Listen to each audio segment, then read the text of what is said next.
Good morning children. सुप्रभात। मैं शकुंतला शर्मा, आपकी हिंदी अध्यापिका। आज हम बच्चों एमसीक्यू टेस्ट 1 जो कि हमारा 1 जुलाई और 2 जुलाई को होने जा रहा है, हिंदी का आपका एमसीक्यू टेस्ट 2 जुलाई को होगा 8 बजे। 40 मिनट का टाइम रहेगा और सिलेबस रहेगा पाठ 1, 2, 3। तो हम आज एमसीक्यू टेस्ट के मुख्य बिंदुओं के बारे में चर्चा करेंगे और मुझे आशा है कि आप ध्यान से सुनेंगे, समझेंगे और याद करेंगे। ठीक है ना? और ये एमसीक्यू टेस्ट 40 नंबर का होगा। प्रत्येक प्रश्न 1 नंबर का होगा। तो उसमें 4 ऑप्शन होंगे, 4 विकल्प होंगे और 4 विकल्प में से एक सही उत्तर होगा। तो आपको बिना कोई जल्दीबाजी करे ध्यान से सही उत्तर पर टिक करना है या गोला लगाना है। जो भी निर्देश दिया गया हो, पेपर में जो भी निर्देश दिया गया हो, तो निर्देशानुसार आपको या तो टिक करना है सही उत्तर पर या सही उत्तर पर गोला करना है। ठीक है? तो आज हम बिना समय बर्बाद किए पुनरावर्तन करते हैं पाठ 1, 2, 3 का। और तीनों पाठों की वर्कशीट मैंने आपको दे दी, अच्छे से याद कर लेना। तो बच्चों, सबसे पहले पाठ 1 में आपके संज्ञा आई है। संज्ञा, तो संज्ञा शब्द के बारे में हम करते हैं। उसमें आपके अनाजों के नाम आए हैं कि गेहूं, जौ, चावल, बाजरा, मक्का, ये सब अनाजों के नाम हैं। और व्याकरण में किसी भी नाम को संज्ञा कहा गया है। तो ये अनाजों के नाम हैं और इनको क्या कहते हैं? अनाज। अनाज और अनाजों के नाम। तो अनाज एक समूह को, एक जाति को, एक वर्ग को अंकित करता है, बोध कराता है। जो शब्द एक समूह, वर्ग, जाति का बोध कराता है वो जातिवाचक संज्ञा कहलाता है। और जो शब्द व्यक्तिगत नाम होते हैं, जैसे यह देखो पहला उदाहरण देखो, गंगा, यमुना, चंबल, ये व्यक्तिगत वाचक संज्ञा वाले शब्द है। अब ये गंगा, यमुना, चंबल क्या है? ये नदी, नदियों के नाम है। किसके नाम है? नदियों के नाम है। तो यहाँ पर ये जातिवाचक संज्ञा हो जाएगी नदी, नदी या नदियाँ। ठीक है? नदी भी लिख सकते हो, नदियाँ भी लिख सकते हो। इसी तरह से दूसरा देखो, व्यक्तिवाचक संज्ञा शब्द है रामायण, महाभारत, कुरान, बाइबिल, रिमझिम। रिमझिम मतलब बारिश वाली रिमझिम नहीं बच्चों, ये रिमझिम आपके जो हिंदी की पुस्तक है, किताब है, उसका नाम है रिमझिम, पुस्तक का नाम। तो जो पुस्तकों के नाम हैं वो व्यक्तिवाचक संज्ञाएं हैं, जैसे रामायण है, महाभारत, रिमझिम, कुरान, बाइबिल, जो भी किताबों के नाम हैं। और जातिवाचक संज्ञा में हम इसे क्या कहेंगे? किसका बोध करा रहे हैं? ये पुस्तक। तो यहाँ आएगा पुस्तक, ऑब्लिक किताब भी लिख सकते हो आप, पुस्तक या किताब। पुस्तकें हैं, किताबें हैं। ठीक है? इसी तरह से व्यक्तिवाचक संज्ञा के शब्द हैं हमारे खीर, हलवा, पूरी, रोटी। ये सब किसके नाम हैं? किसके नाम है? भोजन के नाम है। तो जातिवाचक संज्ञा में कौन सा शब्द आएगा? भोजन। भोजन, ये भोजन का नाम है। तो जातिवाचक संज्ञा में नदी, तो नदियां कौन कौन सी? गंगा, यमुना, चंबल। जातिवाचक संज्ञा पुस्तक और किताब, तो पुस्तक और किताबों के व्यक्तिगत नाम क्या है? रामायण, महाभारत, रिमझिम। भोजन, जातिवाचक संज्ञा भोजन, तो उस भोजन के 3 उदाहरण क्या हैं? 3-4 उदाहरण जो हैं, खीर, हलवा, पूरी, रोटी। तो पाठ 1 में आपके ये आया है। शहर, शहर व्यक्ति जातिवाचक संज्ञा है। अब शहर कौन कौन से? कोटा, जयपुर, उदयपुर, रावतभाटा। और वेशभूषा, वेशभूषा जातिवाचक संज्ञा में आया है आपके पाठ 1 में। तो वेशभूषाएं कौन कौन सी होती है? साड़ी, कुर्ता, शेरवानी, लहंगा, चुन्नी, बहुत सारी वेशभूषाएं होती है, ठीक है ना। और पाठ 1 में जो आया था ना कि 100 जो के बोरे, तो मैंने कहा था आपसे कि मैं जो दिखाऊंगी। तो देखो ये जो है, ये गेहूं में होते हैं, ये जो गेहूं में मिक्स होते हैं। गेहूं भी अनाज का नाम है, जो भी अनाज का नाम है। आपको दिखाई दे रहा होगा जो, ये जो मैंने इकट्ठे करके आपको दिखाने के लिए ही रखे हैं, है ना। तो ये है, तो ये हो गया हमारा। और देखो मुख्य रूप से संज्ञाएं 3 होती है, व्यक्तिवाचक संज्ञा, जातिवाचक संज्ञा जो हमारे पाठ 1 में आई है, और भाववाचक संज्ञा। तो भाववाचक संज्ञा जैसे अच्छाई, बुराई, सुंदरता, दयालुता, ये किसी व्यक्ति के गुण, दोष, स्वभाव, स्थिति, हालचाल, इसके बारे में बोध कराते हैं ये शब्द। तो अभी भाववाचक संज्ञा हमारे सिलेबस में नहीं है, फिर भी पिछली कक्षा में मैंने आपको अच्छे से संज्ञा, विशेषण, क्रिया सब करवाए थे। इसी तरह बच्चों देखो, अगला है हमारे, ये संज्ञा हमारा हो गया। विशेषण आएगा। विशेषण शब्द किसे कहते हैं? विशेषण शब्द क्रिया शब्द और क्रिया विशेषण शब्द, जो हमने पिछली क्लास में पढ़ा था। क्रिया विशेषण पाठ 3 में जो कविता में आए थे क्रिया विशेषण, वो हमने पढ़ा था। तो विशेषण, तो विशेषण किसे कहा गया है? कि जो शब्द संज्ञा और सर्वनाम की विशेषता बताते हैं उसे हम विशेषण शब्द कहते हैं, ठीक है ना। और क्रिया, जो संज्ञा सर्वनाम जो कार्य करते हैं उसको हम क्रिया कहते हैं, यानी काम वाले शब्दों को हम क्रिया कहते हैं, ठीक है।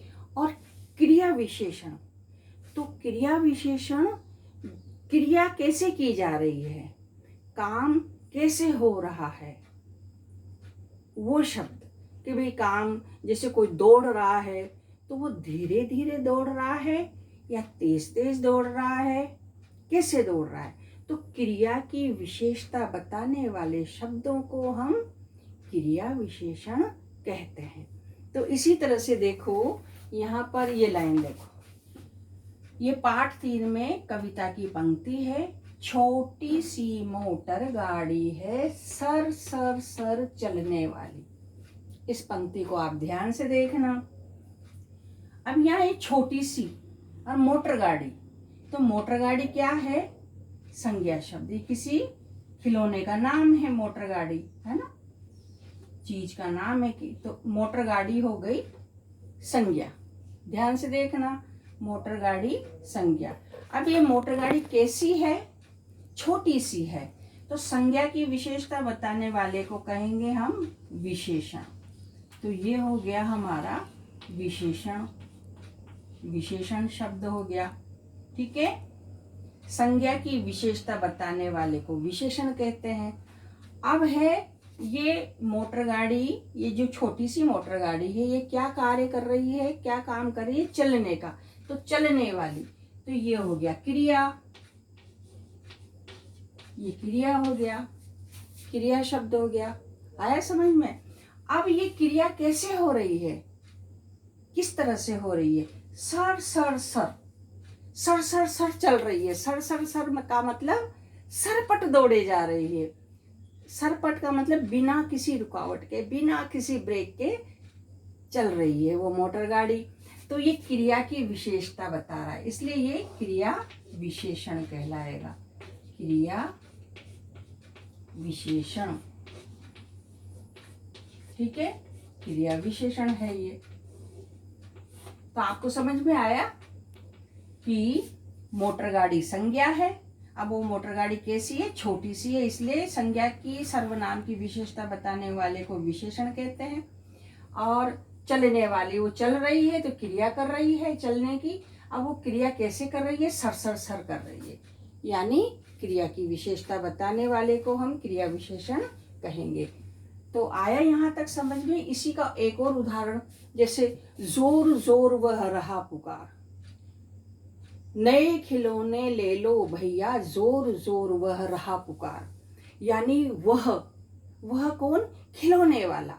तो खिलौने वाला की जगह वह आया, यानी वह सर्वनाम है।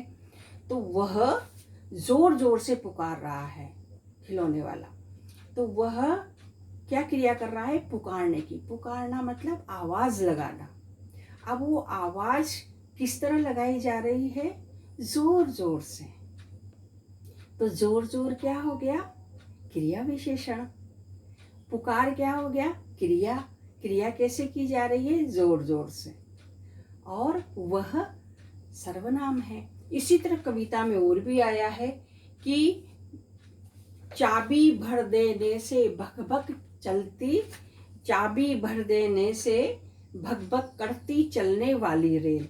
अब रेल संज्ञा है। रेल की विशेषता क्या है? रेल कैसे चल रही है? रेल कैसे चलती है? भक भक भक करके। तो उसके चलने की विशेषता हो गई क्रिया विशेषण। रेल भक भक करके चल रही है। अब एक और इसमें पंक्ति है कि सरला माँ से जिद कर रही है साड़ी लेने की, है ना। तो सरला माँ से कैसे जिद करती है? मचल मचल कर, रो रो कर, हंस हंस कर। कौन सी लाइन थी वो?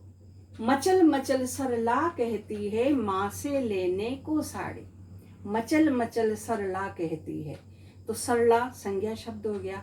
तो सरला कहती है, किस तरह से कहती है? मचल मचल कर। तो कहने की विशेषता मचल मचल कर, तो क्रिया विशेषण। इसी तरह से माँ के कहने पर बच्चा वन को हंसते हंसते जाएगा। तुम कह दोगी वन जाने को, हंसते हंसते जाऊंगा। बच्चा यहाँ पर अपनी माँ से कहता है कि हे माँ, वैसे तो मैं वन में नहीं जाना चाहता, लेकिन अगर आप कह दोगी तो मैं हंसते हंसते चला जाऊंगा।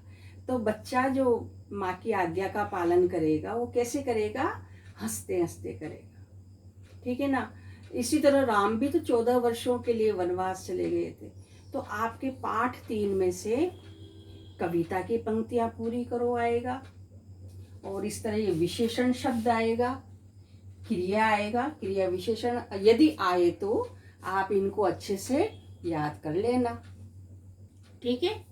और अब आगे बढ़ते हैं हम। समान अर्थ पर्यायवाची शब्द, इसको मैं बिता देती हूँ। समान अर्थ और पर्यायवाची शब्द। समान अर्थ और पर्यायवाची शब्द हम करने जा रहे हैं, और घबराने की कोई जरूरत नहीं है, सब बढ़िया होगा, है ना। अच्छे से बस जो ये समझा रहे हैं ना, उसको समझ लेना। अब है समान अर्थ।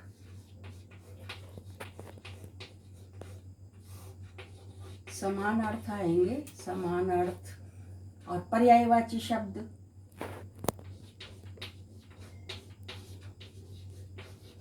पर्यायवाची शब्द।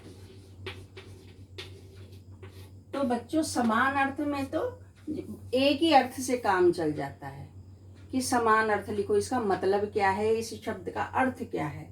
और पर्यायवाची शब्द का मतलब होता है एक से अधिक समान अर्थ। इसमें आप समान अर्थ 2 भी लिख सकते हो, 3 भी लिख सकते हो, जितने आपको याद है उतने लिख सकते हो।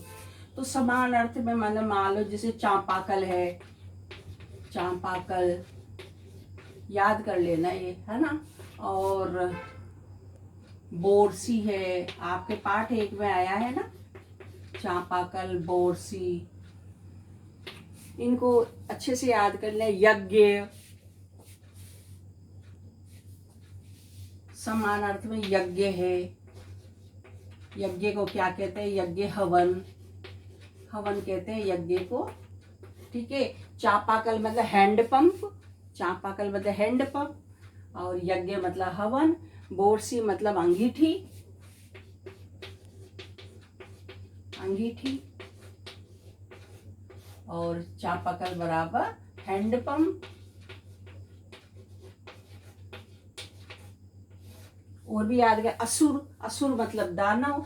आप जैसे पर्यायवाची शब्द में देख लो, आपको जितने भी करवाए हैं, माँ, पर्यायवाची शब्द में माँ, एक से अधिक माँ बराबर, और असुर का भी कर सकते हो।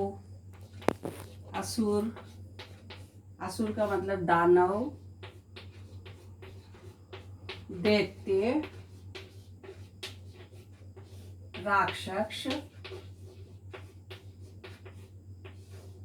निशाचर,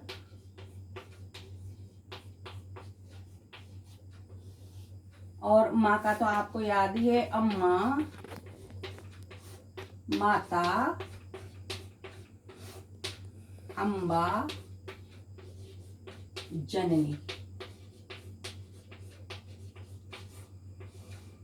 ठीक है, तो पर्यायवाची और भी हैं आपके, जैसे धनुष, धनुष के पर्यायवाची याद कर लेना, और तलवार के याद कर लेना, और कौन कौन से, कपड़ा, जंगल, ये सब करवाए थे ना, प्यार, ये सब पर्यायवाची शब्द आप वर्कशीट से देखकर याद कर लेना। ठीक है, और कविता की पंक्तियां पूरी कर लेना, याद कर लेना, कविता की पंक्तियां याद करो। और इसमें कवयित्री का नाम, पाठ 3 जो खिलौने वाला है उसकी कवयित्री का नाम जरूर याद कर लेना। ठीक है ना। और इसी तरह से देखो, आपके समान अर्थ पर्यायवाची हो गया, संज्ञा हो गया, विशेषण हो गया, क्रिया हो गया, क्रिया विशेषण हो गया। और अब आएंगे बहुवचन, इसको मिटा देती हूँ। ठीक है, बहुवचन में बहुवचन विलोम शब्द,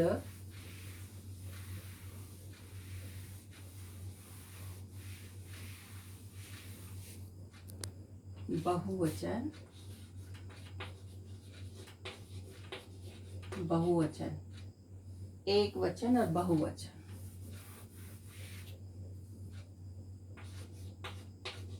एक वचन और बहुवचन, जो इंग्लिश में आपके सिंगुलर प्लूरल होते हैं। अब एक वचन में जैसे मान लो खिलौना, खिलौना, गेंद, साड़ी, तपस्वी,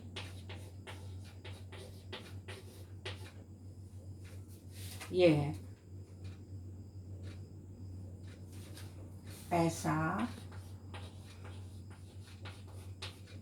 अब इनके बहुवचन, जैसे एक खिलौना और बहुत सारे खिलौने, खिलौने, और गेंद, एक गेंद और बहुत सारी गेंदें, साड़ी, साड़ियाँ, एक साड़ी, बहुत सारी साड़ियाँ। तपस्वी, तपस्वी को ध्यान से देखना, इसकी मात्रा में गलती नहीं करना है। तपस्वी यूं, तपस्वी यूं, देखो, तपस्वी का तपस्वियों, पैसा पैसे, ये अच्छे से याद कर लेना आप बहुवचन। ठीक है, अब बहुवचन के, एक वचन बहुवचन के बाद विलोम शब्द लेते हैं। विलोम शब्द ये याद कर लेना, मिटा देती हूँ।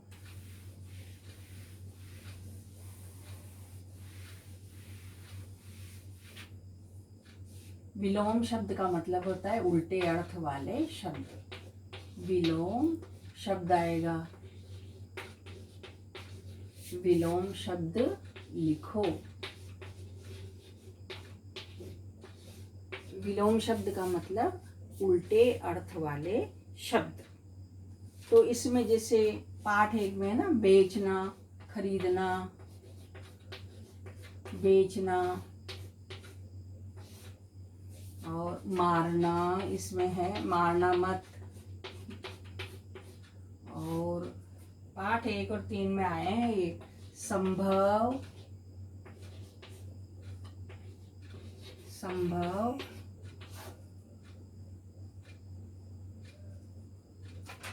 मूर्ख,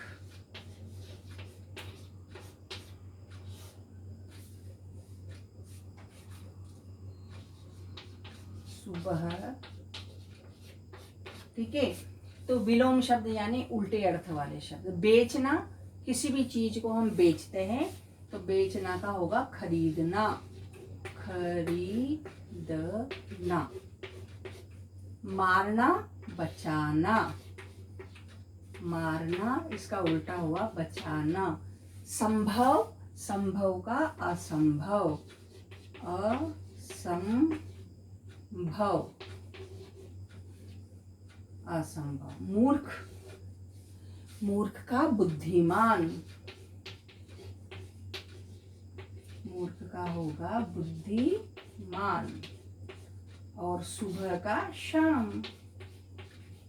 सुबह को हम प्रातः काल भी कहते हैं। प्रातः काल यानी सुबह, और सायंकाल मतलब शाम। ठीक है, तो विलोम शब्द बेचना, खरीदना, मारना, बचाना, संभव, असंभव, मूर्ख, बुद्धिमान, सुबह, शाम। तो ये विलोम शब्द हो गए हमारे। और मुहावरे, आपके मुहावरे भी आएंगे कि मुहावरे पूरे करो। पाठ 1 में हमारे आया था मुहावरे, नहले पर दहला मारना। नहले पर दहला मारना मतलब करारा जवाब देना।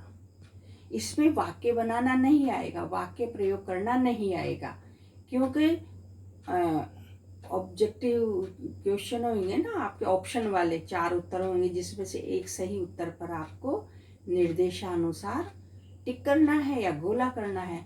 तो इसमें ये आएगा कि मुहावरा पूरा करो। मुहावरा पूरा करो मतलब तुम शेर तो मैं सवा शेर। तो मुहावरे याद करना है और उसके अर्थ याद करने हैं। जैसे लोहा मानना, इसका अर्थ क्या होगा? प्रभाव मानना, श्रेष्ठता स्वीकार करना। ठीक है, और नहले पर दहला मारना यानी करारा जवाब देना। तो पाठ 1 में है मुहावरे हमारे, तो आप अच्छे से याद कर लेना। ठीक है, और फिर किसने कहा, किससे कहा, पाठ 1 में से पाठों को याद कर लेना। किसने कहा, किससे कहा। जैसे इसमें है ना, किसने कहा कि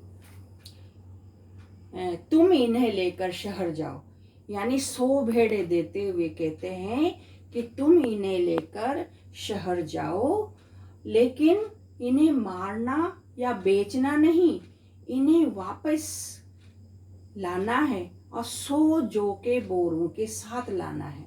अब बताओ यह बात किसने किससे कही? हाँ, ये बात किसने किससे कही? पाठ को याद कर। ये बात लोनपोगार ने अपने बेटे से कही। जब वो अपने बेटे को 100 भेड़े देकर शहर भेजता है, तब उसने अपने बेटे से कही थी। फिर एक वाक्य और है, क्या बात है तुम इतने दुखी क्यों हो? क्या बात है तुम इतने दुखी क्यों हो? ये बात किसने कही थी? हाँ, यह बात उस बुद्धिमान लड़की ने उस लड़के से कही थी, क्योंकि वो लड़का 100 भेड़ों के साथ शहर चला जाता है। वो होता है भोला स्वभाव से, मंत्री का बेटा भोला होता है। अब वो शहर में जाके सड़क के किनारे बैठ जाता है। अब दुखी होता है, क्या करूं क्या करूं। इतने में एक बुद्धिमान लड़की आती है, और बुद्धिमान लड़की आके उसको उदास देखती है, दुखी देखती है, तो पूछती है तुम इतने दुखी क्यों हो? तो लड़का अपना हाल सुना देता है कि मेरे साथ ऐसे ऐसे हुआ। तो लड़की कहती है, अरे इसमें दुखी होने की क्या बात है, मैं इसका हल अभी निकाल देती हूँ। और वो बुद्धिमान लड़की भेड़ों के बाल काट कर उन्हें बाजार में बेच देती है, और उसके बदले में जो पैसे मिलते हैं उससे जौ के ये वाले जौ के 100 बोरे खरीद कर, अब देखो बेचना खरीदना आया ना, कि वह बाल काट कर उनको बेच देती है और जौ के 100 बोरे खरीद कर उस लड़के को दे देती है, उसकी मदद कर देती है बुद्धिमान लड़की। तो इस तरह से भी आएगा। तो आप पाठ को, कहानी को अच्छे से याद कर लेना। फिर है एक वाक्य और आता है कि उस लड़की से कहो कि वो हमें 9 हाथ लंबी राख की रस्सी बना कर दे। किसने कहा, किससे कहा कि उस जाओ और उस लड़के से कहो कि वो हमें 9 हाथ लंबी राख की रस्सी बना कर दे। तो लड़का फिर जाता है। अब आप यूँ कहोगे इस कहानी में पाठ 1 में वो लड़का कितनी बार शहर गया, तो आप साधारणतया कहोगे कि 2 बार। नहीं, वो 3 बार गया। एक बार तो जब वो लड़की उसकी मतलब बाल उतार कर बेचती है, फिर दोबारा में सींग काटती है, उनको बेचकर 100 बोरे देती है जौ के। फिर तीसरी बार ये मंत्री कहता है अपने बेटे से कि जाओ उस लड़की से कहो कि वह हमें 9 हाथ लंबी राख की रस्सी बना कर दे। और वह लड़का जाता है, तीसरी बार शहर जाता है और उस लड़की से कहता है। तो लड़की कहती है कि अच्छा ठीक है, मैं 9 हाथ लंबी राख की रस्सी बना कर दे दूंगी, लेकिन मेरी एक शर्त है कि वह मंत्री जी उस राख की रस्सी को गले में पहन कर बताए। तो लड़का आकर अपने पिता से बात कह देता है कि उसने ऐसे कहा वो बना देगी 9 हाथ लंबी राख की रस्सी, लेकिन आपको वह पहननी होगी। तो मंत्री सोचता है अरे कौन सी बड़ी, जब 9 हाथ लंबी राख की रस्सी बन ही नहीं सकती है, असंभव है, तो फिर पहनने की क्या मुश्किल। जब बनेगी नहीं तो पहनना तो होगा ही नहीं, इसमें क्या मुश्किल है। और वो शर्त मान लेता है। लेकिन लड़की तो बड़ी चतुर बुद्धिमान होती है, तो वह बना देती है। एक सिल के ऊपर रस्सी 9 हाथ रस्सी लेकर और उसको जला देती है और वो सिल उठाकर मंत्री के सामने ले जाती है। कितना अच्छा पाठ है। अच्छा, अब आप इसमें ये भी बताओ कि जो ये है पाठ एक राख की रस्सी है, ये कौन से देश की प्रसिद्ध लोक कथा पर आधारित है? भारत, नेपाल, चीन या तिब्बत? हाँ, आपका जवाब बिल्कुल सही है, तिब्बत। ठीक है ना। तो ये ऐसे याद कर। और तिब्बत के 32वें जो राजा थे उनका नाम क्या था? हाँ, सोनगवसेन गापो। तो आप इस पाठ को अच्छे से पढ़ लेना, है ना। पाठ 1 और 3 में से तो कविता की पंक्तियों में से प्रश्न पूछे जाएंगे। और पाठ 2 में त्योहार, फसलों के त्योहार। तो बच्चों 14 जनवरी को भारत के लगभग सभी राज्यों में फसलों से जुड़ा कौन सा त्योहार मनाया जाता है? 14 जनवरी को अधिकतर कौन सा त्योहार मनाया जाता है भारत में? लगभग सभी राज्यों में मनाया जाता है। हाँ, आपका उत्तर बिल्कुल सही है, मकर संक्रांति। मकर संक्रांति का त्योहार मनाया जाता है 14 जनवरी को, कभी कभी 15 जनवरी को भी आ जाता है। और बताओ, कुमाऊं में मकर संक्रांति के त्योहार को क्या कहा जाता है? कुमाऊं में जो मनाया जाता है मकर संक्रांति, उसको क्या कहा जाता है? हाँ, आपका उत्तर बिल्कुल सही है, घुघुतिया। तो अब आपको ये याद करने हैं कि केरल में कौन सा त्योहार मनाया जाता है, पंजाब में फसलों से जुड़ा त्योहार कौन सा होता है, गुजरात में कौन सा होता है, और तमिलनाडु में कौन सा होता है। पोंगल किस राज्य में मनाया जाता है? हाँ, आपका उत्तर बिल्कुल सही है, पोंगल तमिलनाडु में मनाया जाता है। सरहुल, और सरहुल झारखंड में मनाया जाता है। आदिवासी इस दिन कौन से विशेष पेड़ की पूजा करते हैं? आदिवासी कौन से विशेष पेड़ की पूजा करते हैं? आम के पेड़ की, नीम के पेड़ की, बरगद के पेड़ की, कौन से पेड़ की पूजा करते हैं, या साल के पेड़ की? तो ये आपको याद करना है, ठीक है ना। तो इस तरह से पाठ 1, 2 आप थोड़ा सा एक बार प्रत्यास्मरण कर लेना, उसको पढ़ लेना, कोई मुश्किल नहीं है। अगर आप ध्यान से पढ़ोगे तो आपको सब कुछ आएगा, घबराने की कोई ज़रूरत नहीं है, है ना। और इसी तरह से है कि रामचंद्र जी कितने वर्षों के लिए वनवास गए थे? 10 वर्ष, 2 वर्ष, 5 वर्ष या 14 वर्ष? यस, आपका उत्तर बिल्कुल सही है, 14 वर्षों के लिए रामचंद्र जी अपने माता पिता की आज्ञा का पालन करते हुए 14 वर्षों के लिए वनवास गए थे। और इसी तरह से मकर संक्रांति के दिन किस चीज़ का अत्यधिक महत्व होता है, किस चीज़ का अत्यधिक महत्व होता है, क्या दान करते हैं, पानी में डालकर नहाते हैं, हवन करते हैं, हवन में तिल, यस, तिल का महत्व होता है, तिल के लड्डू बनाए जाते हैं। और है ना, और ये प्रश्न भी हमें करना है कि कौन से शहर का कौन सा पकवान प्रसिद्ध है, वो भी कल की क्लास में देखेंगे, है ना। तो घबराने की ज़रूरत नहीं।